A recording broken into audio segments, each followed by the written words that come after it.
후계자가 된다는 것은 북한이라는 독특한 사회 구조상 이게 불가능한 거거든요. 그래서 저는 북한 정권이 4대 세습을 하는 과정에서 붕괴될 것이라고 저는 보고 있는데 뭐 어떤 역술가에 따르면 40대 이후부터는 김정은 사주가 안 나온다. 뭔가 가까운 시일에 어떤 큰 문제가 발생할 것 같은 그런 예감이 좀 들고 있습니다. 지금 통일의 기회는 거의 왔어요. 지금 우리 다음 세대는 통일된 한반도를 우리가 물려주겠다는 그런 생각을 하고 있어야지.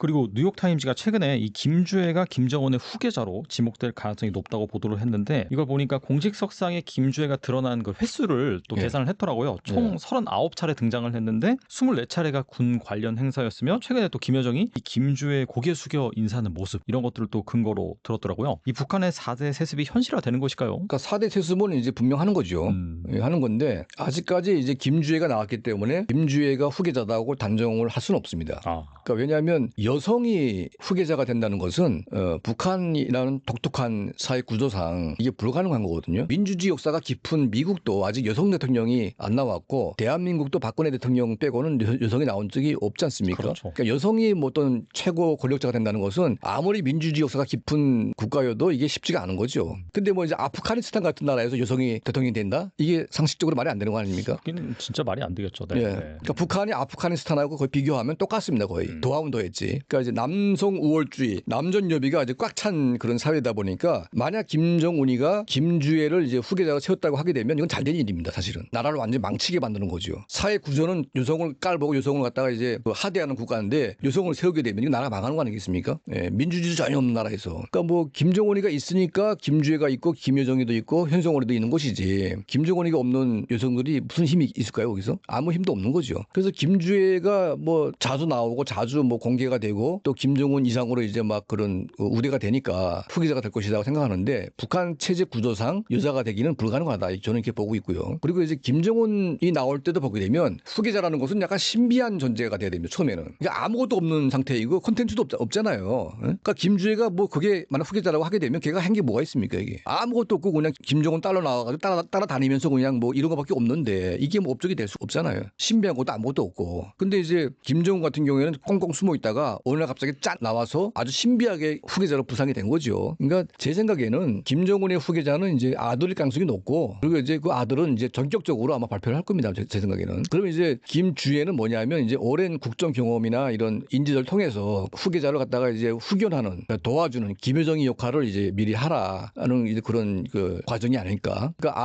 아들은 경험이 없지만 김주애는 경험이 있기 때문에 그 아들을 일정한 정도 이제 같은 레벨에서 이제 도와줄 수 있는 그런 구조를 만들어주는 거죠. 그러니까 이제 김정은도 초기 때 나올 때 김여정이가 전혀 경험이 없었어요. 그럼에도 불구하고 믿는 거는 김여정이밖에 없었거든요. 권력 초기 때. 그러니까 김여정이하고 실수를 하면서 이제 권력을 끌고 왔는데 결과적으로 믿을 만한 한 사람이 필요한 겁니다. 이게. 근데 그 사람이 누구냐? 김주애가 되겠죠. 그러니까 이제 약간 스텝이 꼬일 수 있는 게 뭐냐면 김주애는 이설주의 딸이지만 지금 국정원 발표에 의하면 이설주의 아들이 하나 있긴 한데 약간 부실한 아들이 하나 있다. 그러니까 이설주의 아들이 되면 좋지만 이설주의 아들이 안 되고 뭐 현성월이 아들이라든지 또 다른 여심이라든지 뭐 이런 다른 여자한테 나온 아들이 똘똘해가지고 이제 김주애랑 이제 붙여놓는다고 하게 되면 아무리 같은 이제 아버지가 같다고 해도 엄마가 다른 형제가 이제 거기에 결합이 잘 되겠냐 이런 문제가 생길 수가 있습니다. 그래서 이제 이상적으로 이설주의 아들이 후계자가 되면 뭐 잘 갈 수 있겠지만 그게 만약 안 된다면 이제 권력이 상당히 이제 문제가 있을 수가 있고 그리고 이제 기본적으로 4대 세습은 김정은이가 이제 좀 더 오래 버티면서 케어해주면 갈 수 있지 모르겠지만 김정은이 만약 빠르게 사망해서 4대로 간다고 하게 되면 이게 버티기가 쉽지는 않을 겁니다. 그래서 저는 북한 정권이 4대 세습을 하는 과정에서 붕괴될 것이라고 저는 보고 있는데 이게 옛날에 이제 그 최씨 무신 정권이 이제 제가 몇 번 얘기한 적이 있는데 최씨 무신 정권이 4대째로 가면서 망했습니다. 이게 4대로 가면서 이제 그 어린 아이한테 권력이 지어지면서 이제 붕괴되는 거거든요. 그러니까 지금 김씨 왕조가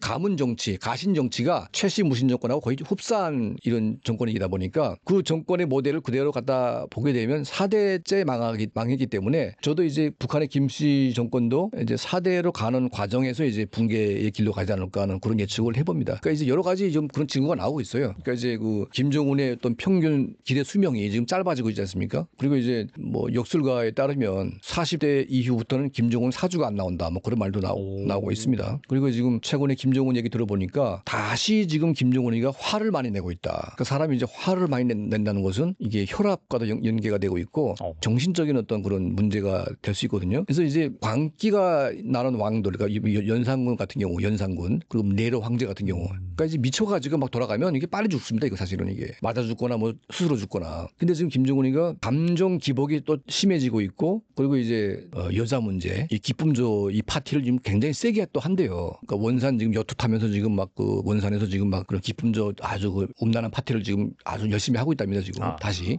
그걸 파티하고 있고 술 담배 끊지 않고 있죠. 그리고 지금 화가 많습니다. 그러니까 이제 뭐 저기 청진에서 그 이제 군함 막 진수식 하다가 이제 자빠지면서 그때 막 화를 엄청나게 냈거든요. 그때. 그래서 뭐 노발대발했는데 그때부터 지금 화를 내기 시작해가지고 자기 옆에 경호원들이 뭐 졸거나 뭐 이거 발견하게 되면 바로 총살시키고 막 그렇게 한답니다. 지금. 그러니까 이 김정은이가 지금 정신적으로 불안정하고 화를 자주 내고 또 여자에 막 또 집착하고 이제 뭐 술 담배 지금 끊지 않고 있고 운동 안 하고 이건 결과는 뻔한 거죠 사실은. 이렇게 되면. 그래서 지금 그 정권이 지금 뭐 겉으로 보기에는 뭔가 되는 것 같지만 되는 게 아무것도 없어요. 그리고 지금 원산 갈마 지금 휴양지 만들어놨는데 이게 지금 거기 쏟아부은 돈이 지금 몇십억 달러가 들어갔지 않습니까? 그럼 돈을 벌어야 되잖아요. 근데 북한 인민들이 거기 가가지고 그 리조트 가가지고 100달러씩 내고 잘 사람이 누가 있습니까 지금?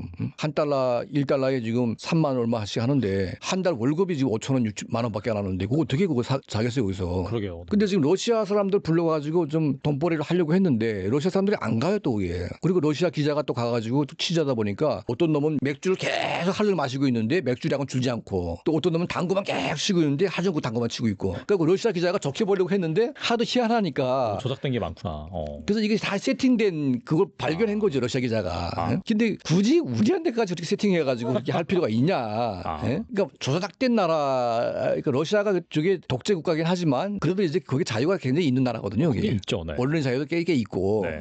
그러니까 이제 러시아 기자가 보기에도 너무나 이제 한심하니까 이걸 이제 그대로 갖다 기사를 내버렸어요. 그러니까 이제 김정은가 또 화가 나가지고 또 그걸 또 폐쇄시켜 버렸거든요 지금. 그러면 이제 그 뭐가 됩니까 이게 지금? 러시아 사람들 상대로 지금 뭔가 하려고 했는데 그것도 안 오게 한다? 그러면 이제 그 리조트를 갖다 돈 발라가지고 지금 했는데 이걸 지금 뭐 누구한테 그걸 팔겠습니까 지금? 그러니까 지금 김정은이가 한 경제 정책 가운데 마식령 스키장이니 뭐 삼지연 리조트 뭐 양덕 그 무슨 온천 그리고 뭐 사방에 만들어놨는데 아무것도 지금 누구도 안 오기 때문에 원래 중국인들이 와야 되는데 중국하고 사이가 좀 워낙 안 좋으니까 그러니까 지금 김정은이가 구상한 관광 정책, 관광 수입 정책이 지금 거의 제로 상태에 빠졌거든요. 그러니까 경제 폭망하죠. 또 러시아 돈 벌고 있는데 자기 지금 죽을까봐 지금 뭐 군사무기 열심히 하고 있는데 이게 모든 게 엉망진창이고 막 스트레스 받고 뭐 화내고 뭐 여자 막 쩔어 있고 막 이렇게 되다 보니까 저게 언제 저렇게 폭발할지 참 저도 좀 신기하기도 하고 뭔가 가까운 시일에 어떤 큰 문제가 발생할 것 같은 그런 예감이 좀 들고 있습니다. 지금. 마지막 질문인데요. 그렇다면은 만약에 김정은이 급사해가지고 이 후계 구도가 본격적으로 진행이 되는 그런 가운데 북한 내 엘리트, 군부, 주민들의 반응과 이 북한 체제가 과연 어떻게 될지 어떻게 보시나요? 그러니까 사실은 이제 이재명 정부가 참 중요한 타이밍 때 권력을 잡았습니다. 그래서 이제 북한은 통일을 포기했기 때문에 우리는 통일을 더 확대시켜야 되거든요. 그렇잖아요. 근데 북한이 포기했다고 해서 우리가 거기 맞춰가지고 두 국가 평화 체제로 가자. 이게 지금 그 좌파들이 지금 막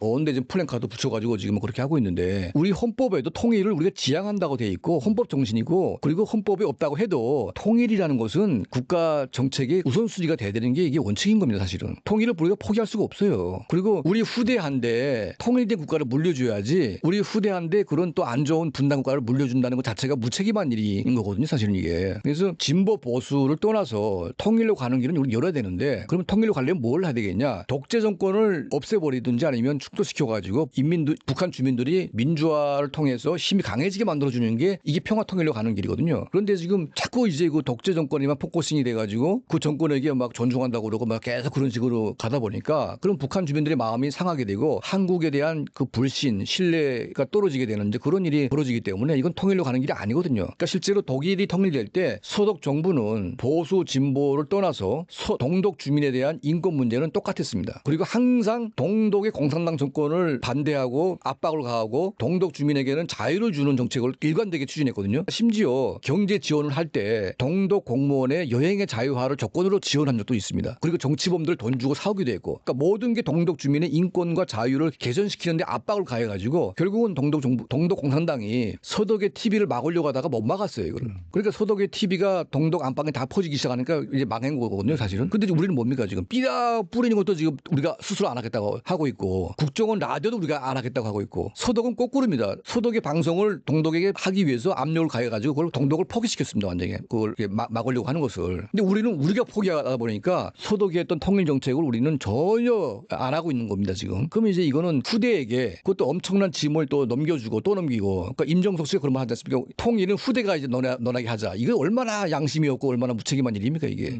그걸 왜 우리가 후대한테 넘겨야 됩니까, 이게. 그 안 좋은 거를. 보다 좋은 세상과 보다 좋은 나라를 후대에게 넘겨야지. 우리가 분단된 걸 그대로 넘겨가지고 또 후대가 또 고통받게 만드는 그런 이제 그 역사를 갖다가 이렇게 하자는 것인데, 정말 이거는 말도 안 되는 얘기인 것 같습니다. 그래서 우리 정부가 이제 중요한 타이밍이 왔기 때문에 통일 정책을 정교하게 세워서 북한 주민이 뭘 원하고 있고, 북한 주민이 원하는 게 뭔지, 그리고 통일의 방향은 북한의 민주화, 자유, 인권, 그다음에 통일, 이런 이제 대전제만 우리가 형성이 되면 얼마든지 길이 열려 있기 때문에, 그리고 다수의 북한 주민들이 통일을 원하고 있고 대한민국을 짝사랑하고 있기 때문에 통일의 기회는 거의 왔어요, 지금. 우리가 어떻게 하는 것에 따라서 이게 빨라질 수도 있고 또 멀어질 수도 있는데, 자꾸 이제 통일을 후대에 넘기자는 그런 막말이나 하고 있고, 또 북한 체제를 존중한다 이런 쓸데없는 말을 함으로 인해서 북한 주민들에게 자꾸 상처를 주는, 또 신뢰를 잃게 하는 이제 그런 일들을 우리가 하게 되면 이게 안 되는 거거든요. 그러니까 대한민국이 잘 돼야 됩니다. 그러니까 뭐 보수든 진보든 올바른 정책을 세워서 북한 주민들이 정말 그 자유롭게 되는, 잘 살게 되는 뭐 그런 방향으로 가야지. 어떻게 독재 정권에게 마냥 북한 이민들을 갖다 맡겨놓고 그들의 노예로 갖다가 이제 우리가 살게 하겠습니까? 네, 그래서 김정은 본인도 지금 거의 죽을 때가 된 것 같고, 그리고 북한 경제가 우리가 아까 말했다시피 1달러에 36,000원, 이게 말이 안 되는 거거든요. 경제는 완전히 붕괴 상태가 됐고 이게 답이 없어요, 지금. 그러니까 이런 이제 중요한 시기 때 또 4대 또 세수까지 한다고 그러니까 뭐 잘한 것도 없는데 얼마나 좋은 기회입니까, 이게 지금. 그러니까 이런 좋은 기회 때 우리가 반드시 통일로 우리가 이 기회를 만들어 가지고 우리 대에는 통일을 해야 된다. 그리고 우리 다음 세대는 통일된 한반도를 우리가 물려주겠다는 그런 생각을 하고 있어야지, 그 후대 세대에게 분단된 국가를 그대로 넘겨줘 가지고 후대에게 고통을 주겠다는 그런 이 발상은 정말 최소한의 양심도 없는 그런 인간들의 발상이라고 저는 보고 있습니다. 그래서 우리 국민들이 통일 한반도를 만드는데 좀 관심을 가지고 우리가 지혜를 모아야 된다, 이런 말씀을 좀 드리고 싶습니다. 네, 또 우리가 정말 이 북한에 대해서 새 정부가 들어섰는데 과연 우리 국민들이 어떤 시각을 가지고 이 북한을 또 대해야 되는지, 또 북한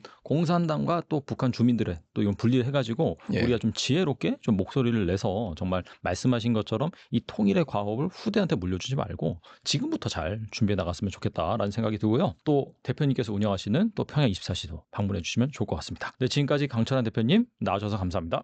예, 감사합니다.